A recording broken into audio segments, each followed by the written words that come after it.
시청자 여러분 안녕하십니까? VOA 뉴스투데이 시작합니다. 미국 의회에서 중국의 탈북민 강제 북송 문제에 대한 청문회가 열렸습니다.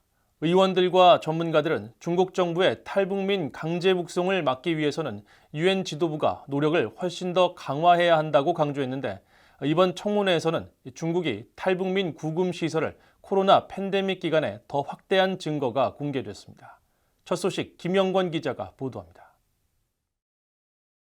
북한의 무산과 가까운 중국 길림성 화령시의 화령 변방대대를 2019년과 지난해 각각 촬영한 위성사진입니다. 2019년엔 초소밖에 없던 곳에 새로운 펜스와 건물들이 들어섰고 중심 건물도 크게 증축된 상황이 포착됐습니다. 한국의 대북 시민사회 단체인 북한인권정보센터는 13일 미국 의회 산하 초당적 협의체인 의회 행정부 중국위원회가 중국 내 탈북민 강제 북송과 관련해 개최한 청문회에서 이 사진들을 공개하고 중국 구금시설에 수감된 탈북민 규모가 늘고 있다고 지적했습니다. These observations raise compelling questions. Why did they need to build and expand these detention facilities in the first place? And who was mobilized to construct these facilities?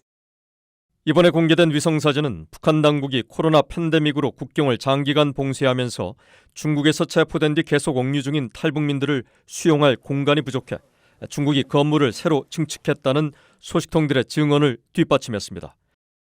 북한인권 단체들은 북중 국정이 재개되면 유엔에 제출된 보고서에서 추정됐던 탈북민 최대 2천여 명이 대량 북송될 위기에 직면한다면서 국제사회에 도움을 호소했습니다.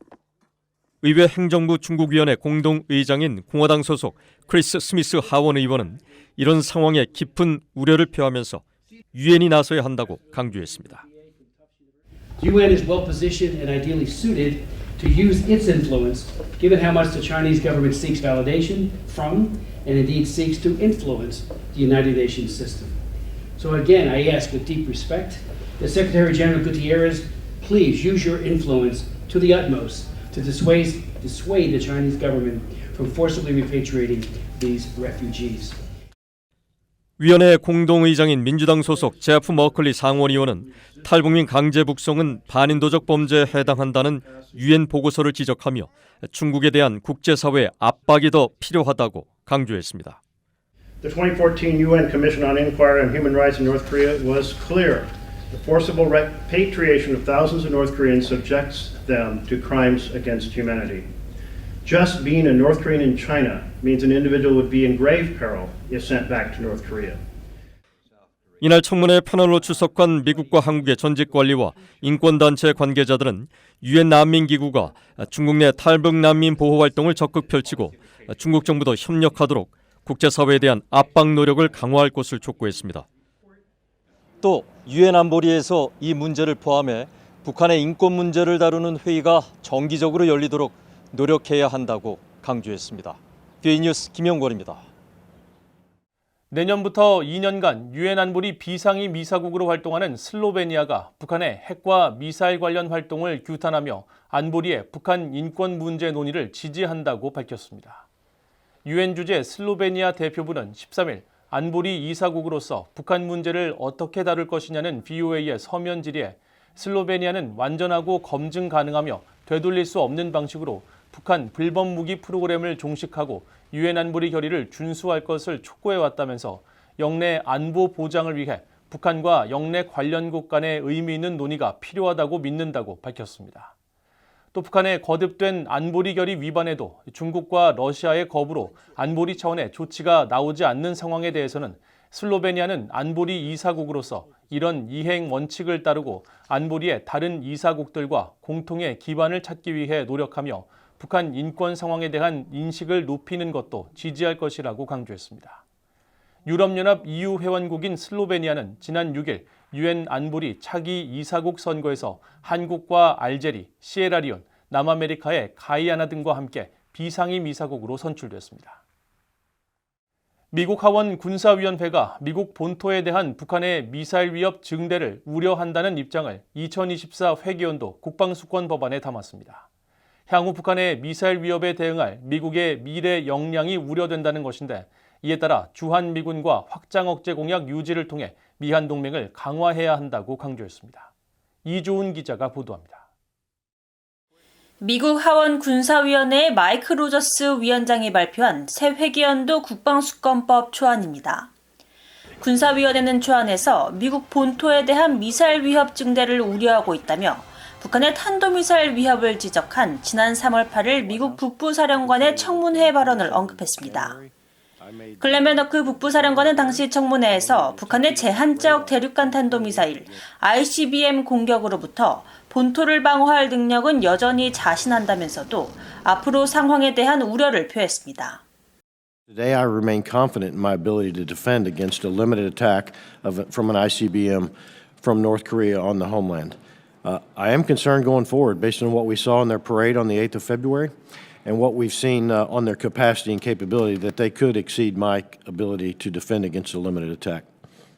군사위원회는 이어 행정부 요청 예산에 포함된 미사일 방어 및 미사일 격퇴 프로그램에 대한 상당한 투자를 인식한다면서도 진화하는 위협 환경에 대해서는 여전히 우려하고 있다고 강조했습니다.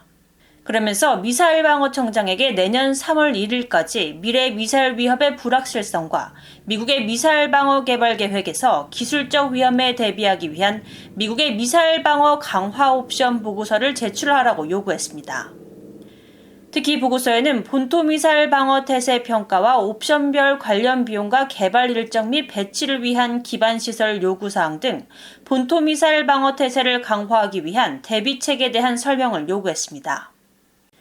미한 동맹과 관련해선 전년도와 비슷한 문구가 담겼습니다.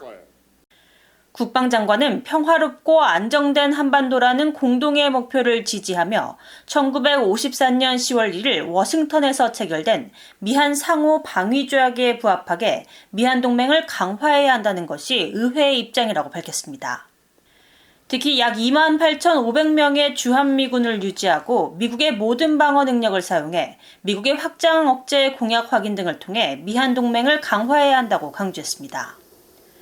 로저스 위원장은 이날 성명에서 2024 회기연도 국방수권 법안은 혁신을 촉진하고 우리 전투원들에게 필요한 것을 제공하는 한편 우리의 방위산업 기지에 집중함으로써 우리의 국가안보를 최우선으로 한다고 밝혔습니다.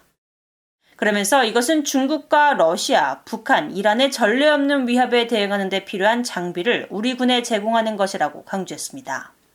하원 군사위원장의 초안 발표를 시작으로 의회는 국방수권 법안에 대한 심의를 본격 착수하고 통상 연말까지 이어지는 상하원의 심의 및 표결 그리고 양원 합의를 거친 뒤 대통령의 서명을 통해 공식 제정합니다. VOA 뉴스 이조은입니다. 북한이 지난 한 해 핵무기 개발에 5억 8,900만 달러를 사용한 것으로 추산됐다고 핵무기 폐기 국제운동 ICAN이 분석했습니다.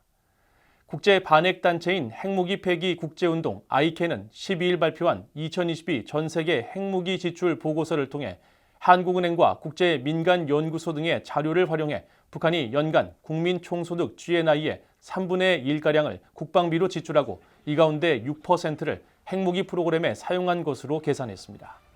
보고서의 공동 저자인 엘리시아 샌더스 자크리 정책조정관은 13일 VOA에 북한이 핵무기 등 대량 살상무기 WMD에 비용을 지출하는 것은 북한 주민들에게 안전과 안보를 제공해야 할 책임을 내버린 것이라고 지적했습니다. 이어 북한이 기후변화와 보건 비상사태, 자연재해 등 많은 국제 문제를 해결하는 대신 핵무기 개발에 비용을 지출하고 있는 것은 심각한 문제라고 비판했습니다.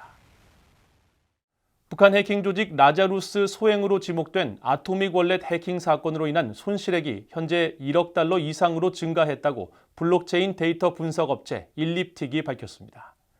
일립틱은 13일 자체 블로그와 트위터 등을 통해 이번 공격으로 유출된 것으로 추정되는 5,500개 이상의 암호화폐 지갑을 추적한 결과라면서 이같이 밝혔습니다.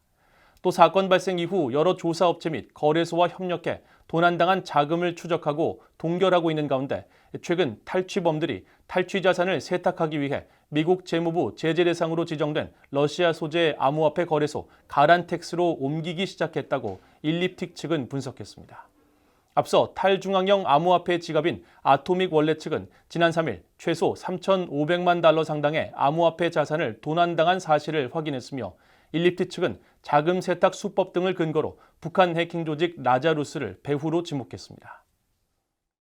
북한의 대외무역 웹사이트인 조선의 무역에 올라온 북한 상품의 수가 지난 몇 년간 2배 넘게 증가한 것으로 나타났습니다.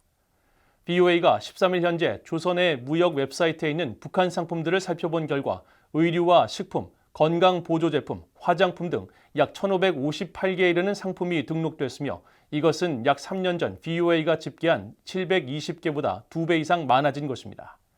상품 목록에는 국제사회 대북제재에 저촉되는 상품도 상당수 포함되어 있었습니다.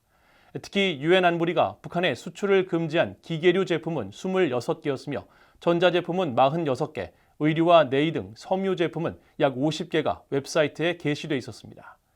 유엔 안보리는 북한의 핵과 탄도미사일 실험 등에 대응해 채택한 대북 결의를 통해 북한이 HS 코드가 84로 시작하는 기계류 제품이나 85인 전자제품을 비롯해 섬유 제품, 그리고 해산물과 곡물, 가공식품과 같은 먹거리를 다른 나라에 공급하거나 판매할 수 없도록 했습니다. 북한 역도 대표팀이 당초 참가가 예상됐던 쿠바 그랑프리 역도 대회에 참가하지 않아 내년 파리올림픽에 출전할 수 없게 됐습니다. 국제역도연맹 공보담당관은 13일 북한 선수단의 쿠바 대회 불참과 관련한 BOA의 서면 질의에 북한이 대회에 참가하지 않겠다는 공문을 보내왔으며 이유는 설명하지 않았다면서 북한 선수단의 대회 불참 사실을 공식 확인했습니다. 이어 북한이 이번 쿠바 대회에 불참함에 따라 내년에 열리는 파리올림픽 참가 규정을 충족하지 못해 올림픽 참가가 불가능하게 됐다고 설명했습니다. 앞서 북한은 역도 대표팀 선수 14명이 쿠바 수도 아바나에서 지난 8일부터 18일까지 열리는 그랑프리 1차 대회에 참가하기로 예정했었지만 대회 개막 이후에도 북한 팀은 쿠바에 도착하지 않았습니다. 이상으로 BOA 뉴스투데이를 모두 마칩니다. 시청해주신 여러분 고맙습니다.